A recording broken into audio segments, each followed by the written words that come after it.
початку вересня працівники приватного підприємства «Курінь» проводять капітальний ремонт та реконструкцію приміщення шахово-шашкового клубу.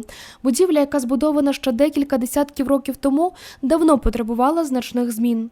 Як зазначає Віктор Стояновський, виконроб приватного підприємства «Курінь», наразі вже виконаний ряд підготовчих робіт. Аби діткам та тренерам було комфортніше, першочергово до будівлі добудували вбиральню. Окрім цього, старі зношені труби водопостачання замінили на нові. Такі зміни стосуються й підлоги, тепер вона з кахелем. Потурбувалися також і про те, аби у приміщенні було тепло, навіть при низьких температурах.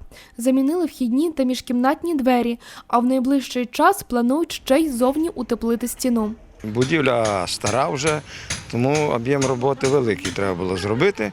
Сьогодні на цьому об'єкті працює 4 працівника наших, спеціалісти. Поміняли двері, нові поставили, повністю робимо підлогу нову з плитки, сантехніку. Роботи багато, все, що предусмотрено кошторисом, все буде виконано.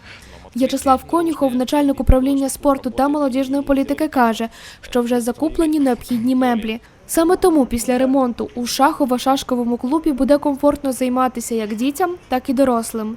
Уже в течение 2 недель бригада строителей проводит капитальный ремонт в шахматном клубе. У нас в планах это и установка туалета, которого раньше не было, это проведение коммуникаций к туалету, это замена полов, это улучшение всех условий для того, чтобы дети и взрослые, которые приходили в шахматный клуб, которые будут приходить в шахматный клуб, чтобы они занимались в улучшенных условиях и было комфортно, тепло, уютно. А также были закуплены новые стулья в шахматный клуб, поэтому после ремонта помещения будут установлены новые стулья и, конечно, помещение будет смотреться уже намного лучше и интереснее.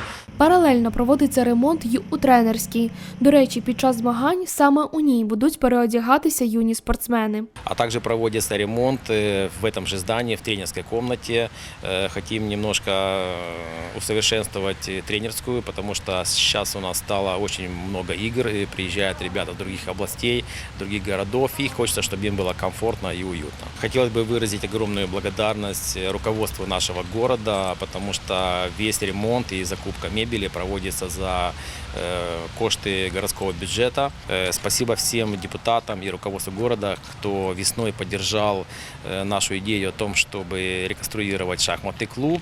Отож, в найближчий час усі любителі інтелектуального виду спорту зможуть знову збиратися довкола шахової дошки, розігруючи складні та захоплюючі партії. Приглашаем всех жителей нашей громады, приходите, записывайтесь в шахматный клуб, приходите на занятия. Как вы знаете, шахматный клуб относится к центру «Спорт для всех», поэтому этот клуб для всех. Поэтому любой желающий может прийти, поиграть в шахматы, научиться играть, узнать у нашего инструктора правила игры, как что найти себе достойных соперников и хорошо с пользой провести свое время.